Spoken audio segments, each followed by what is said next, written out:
Alors bonjour à tous et bienvenue dans cette nouvelle vidéo. Donc aujourd'hui je vais répondre à la question pourquoi le zèbre est plus facilement sujet au burn-out. En fait ça va de prime abord avec la compréhension du fonctionnement du zèbre. Donc le surdoué, comment fonctionne-t-il? Eh bien c'est quelqu'un qui va au fond des choses, c'est quelqu'un qui a beaucoup d'énergie, c'est quelqu'un qui ne s'arrête jamais de penser, ne s'arrête jamais parfois d'agir. C'est bien pour ça qu'il y a parfois des troubles de l'attention parce que personne ne peut pas rester statique, elle a besoin de bouger, elle a besoin de faire plein de choses en même temps, parfois de lancer plusieurs projets, et vu de l'extérieur ça peut paraître complètement déroutant pour les autres, et souvent ça paraît déroutant parfois aussi, même pour le zèbre qui se dit mince je me lance dans plein de trucs, est-ce que je vais aboutir quelque part? Donc ça peut être une source d'anxiété, en tout cas quand la personne n'a pas compris comment elle fonctionne, parce que normalement le zèbre il a quand même compris à un moment donné comment il fonctionne, et donc j'espère en tout cas que les zèbres qui n'ont pas compris vont regarder les vidéos que je fais pour pouvoir justement avancer dans leur vie, pour pouvoir justement comprendre ce qu'ils sont et comment ils fonctionnent, parce que c'est avec ça que à partir de là on a les outils pour avancer dans sa vie et créer vraiment quelque chose de formidable en réalité et s'exprimer soi, devenir beaucoup mieux personnellement, avoir un meilleur bonheur de toute façon. Et donc effectivement le zèbre lui n'est pas quelqu'un qui fait les choses à moitié, au contraire. Il avance et il n'avance pas par petites touches, généralement il y va direct. Il est impatient, il est parfois super bousculeur comme ça. Donc il bouscule les autres, je sais pas si ça se dit, hein, je pense pas. Mais bon, il va bousculer les autres comme ça et il va parfois faire décanter pas mal de choses. Donc c'est-à-dire c'est quelqu'un qui est capable de mettre le système à mal, quel que soit le système, hein. Ça peut être un système, c'est quelque chose de... On trouve des systèmes un peu partout dans le monde, ça peut être une entreprise où ça ne fonctionne pas nickel pour le surdoué, du coup il va essayer de faire en sorte que les gens change en fait, qu'il change de comportement, etc. Et donc du coup, forcément, le zèbre, lui, il va y aller à fond. Il va avoir un problème relationnel, il va y aller. Il va s'occuper de tout ce qui est à régler dans la société, et donc il s'investit de toute une série de missions, et tout en même temps. Alors, pourquoi est-ce qu'il arrive au burn-out à un moment donné? Bien sûr qu'il va y mettre énormément d'énergie, bien sûr que c'est important pour lui de faire régner un certain ordre relationnel, en tout cas une certaine bonté par rapport à un certain milieu. Il ne supporte pas les injustices, donc il va aussi combattre tout ce qui est injustice. Il va parfois être pris aussi en porte-à-faux dans certaines situations. Il va aussi parfois, du coup, devoir assumer les situations dans lesquelles il se met, ce qui n'est pas toujours simple. Et parfois, souvent même, il va avoir un rejet du milieu dans lequel il est parce qu'il en aura fait trop. En fait il s'est montré peut-être trop intrusif et donc certaines personnes ça leur plaît pas du tout. Du coup ils vont imaginer que le surdoué veut prendre un pouvoir en fait. Et du coup forcément ces personnes là vont le contrebalancer en critiquant, en essayant de le rejeter, en essayant de le faire reculer d'une certaine façon, quelle que soit la manière. Souvent c'est d'une mauvaise manière, c'est avec des insultes, des critiques, parfois du harcèlement, des choses comme ça. Et malheureusement le surdoué il va devoir assumer tout ça. Et c'est quelqu'un qui a énormément d'émotions, quelqu'un qui est hyper sensible, donc ça va mobiliser beaucoup de choses. Ça va éventuellement rouvrir d'anciennes blessures, ça va lui faire mal éventuellement. Donc tout ça sera à gérer en même temps. Et c'est ce en même temps qui pose problème, parce que le surdoué il est capable de gérer plein de choses. Il est capable de résoudre pas mal de problèmes effectivement.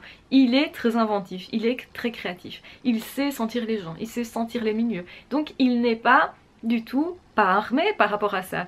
Mais simplement comme il ne sait pas s'arrêter et que ça le porte tellement, que ça lui tient tellement à cœur, mais forcément le burn-out est plus possible. Pourquoi? Parce qu'un burn-out, si ça ne vous tient pas à cœur, un burn-out ne peut pas arriver. Si vous êtes dans quelque chose et que vous vous dites je m'en fous, vous n'allez pas du tout relever de défis, vous n'allez pas du tout courir derrière quelque chose, vous n'allez pas du tout engager votre énergie, votre âme, votre cœur et tout ça. Au contraire, le surdoué, il fait tout ça. Et donc forcément qu'il est plus sensible au burn-out. Et forcément aussi que comme il a vécu des choses peut-être compliquées dans le passé au niveau relationnel, il va se sentir plus facilement rejeté, désemparé. Et le dessus va être pris au niveau des émotions. Donc les émotions de peur, d'anxiété, tout ça, peuvent reprendre le dessus chez lui et vont l'épuiser. Pourquoi? Parce que c'est extrêmement stressant. Ces émotions vont être très stressantes, c'est aïe aïe aïe, tout le monde va me détester, qu'est-ce que j'ai fait, au secours, tout va foutre le camp, et très vite, en fait, il va anticiper les choses. Et parfois, ce qu'il anticipe, c'est exactement ce qui va se produire. Donc du coup, le zèbre, il est déjà en train de s'épuiser parce qu'il a déjà anticipé les choses. Et plutôt que de savoir se dégager de la situation, au contraire, il va redoubler d'efforts. Et forcément, à un moment donné, il peut complètement partir dans un burn-out du fait d'avoir surinvesti la chose en question, la relation en question, la situation en question, et en plus il stressait déjà avant qu'il y ait dans l'environnement de quoi stresser réellement. Donc ça veut dire quoi? Ça veut dire que forcément le stress et le burn-out c'est forcément lié. Le burn-out n'arrive qu'à partir du moment où on a subi un stress constant, régulier, sur une certaine période.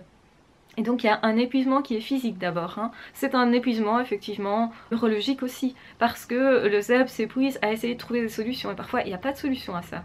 Parfois, quand vous êtes face à quelqu'un qui ne vous veut pas du bien, quelles sont les solutions? Mis à part partir, il n'y a pas de solution. Les solutions, en tout cas créatives, ne peuvent être que comment je vais sortir de là, comment je vais faire pour retrouver éventuellement un autre job si c'était dans un job, ou une autre relation de couple si c'était dans le couple, ou que sais-je. Mais en tout cas, là, ce sentiment-là d'épuisement est tout à fait légitime et forcément beaucoup plus courant chez le zèbre parce qu'il ne peut pas ne pas prendre les choses à cœur, il ne peut pas ne pas être lui-même tout à fait, et même s'il fait semblant, de toute façon derrière la façade, s'il fait semblant ça va être pire parce que il va augmenter le stress qui est, il y a une soupape de sécurité qui est tout le temps là, qui va faire pression sur ce qu'il est, donc il va potentiellement se perdre lui-même, ce qui va créer encore plus d'angoisse et de stress, et du coup forcément le burn-out va arriver plus vite. Et c'est justement ça, après un burn-out, le surdoué, lui, doit se retrouver. Il doit se dire, mais qui je suis moi? Qu'est-ce que je veux moi? Qu'est-ce que je veux comme vie professionnelle future? Qu'est-ce qui me motive vraiment? Quelles sont mes valeurs? Dans quoi est-ce que je vais les mettre? Et est-ce que ces valeurs-là, je vais les garder ou pas? On peut tout à fait changer aussi et décider de changer, mais ça aussi, ça demande un travail. Changer les habitudes, c'est quelque chose d'énorme qui demande un travail, qui demande aussi beaucoup d'énergie. Après un burn-out, le problème, c'est que souvent, on a très peu d'énergie, ou on peut en retrouver facilement si on se remet dans une passion, et c'est souvent les passions qui sont super importantes pour le zèbre parce que ce sont ces passions là qui vont le sauver, qui vont l'aider à retrouver un autre job qui au départ était peut-être un truc artistique où il va se dire mais c'est juste quelque chose que je fais juste pour faire plaisir ou pour mon plaisir personnel, souvent hein, c'est plaisir personnel, ou pour dégager du stress, ça peut être le sport, ça peut être, et finalement ça devient une carrière. Donc ça c'est assez régulier chez le zèbre. Donc surtout ne minimisez pas vos passions, replongez-vous dans vos passions parce qu'elles vont vous apporter de l'énergie et c'est justement ce dont vous manquez. Si vous avez fait un burn-out et que vous êtes zèbre, c'est ce que je vous recommande de faire. Donc oui, le zèbre forcément est plus sujet au burn-out parce qu'il est beaucoup plus mobilisé dans son être profond. Voilà, je vous embrasse très fort, je vous aime très fort, surtout prenez bien soin de vous. Prenez bien soin de vous si vous avez fait un burn-out pour vous reconstruire, pour apprendre de nouvelles choses éventuellement, pour que ça vous donne de l'énergie et soyez surtout concentré sur tout ce qu'on peut vous apporter comme énergie plutôt que de donner. Voilà, je vous embrasse très fort, je vous aime très fort, prenez bien soin de vous, on se retrouve très vite dans d'autres vidéos. Ah ciao, bye bye.